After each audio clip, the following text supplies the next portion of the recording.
প্রিয় দর্শক, Azizi fishing BD থেকে আমি চলে আসছি দুপখোলা নদীর মাছের বাজারে। আপনারা দেখছেন ব্যবসায়ী ভাইয়েরা নানা ধরনের মাছ সাজিয়ে বসছেন। প্রিয় দর্শক, আমি আপনাদের এখান থেকেই দেখাচ্ছি। ভাই ভালোই আছেন না? জি ভাই, ভালো আছি ভাই। আজকে তো অনেক রকম মাছ আছে। এই মাগুর মাছগুলোর ব্যাপারে একটু বলবেন? মাগুর এটি অরিজিনাল দেশি মাগুর, এটি বিলের, বুঝছেন?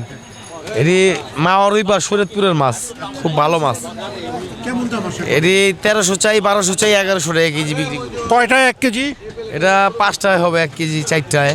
এই শোল মাছ কত করে? 16 এটা 1200 চাই, 1100 চাই, 1000 বেচুম 1 কেজি সাইজ। আর এটা 1 কেজির বেশি, এটা 1300 চাই, 1200 চাই, 1100 বেচুম। আর কাকা শিং মাছ? শিং মাছ এটি 1200 টাকা কেজি চাই, 1000, 1100 বেচালাম। এগুলি কি আপনার শরীয়তপুরের শিং? পুরো শিং মাছ, এটি অরিজিনাল, এটি কোনো ভেজাল নাই। ওই আপনার এগুলা চাই 1300 টাকা কেজি, 1100 বেচুম। ওটা চাই 2000, 1600, 1700 বেচুম। চান্দা এটা 1100 চাই, 1000, 950 বিক্রি করুন।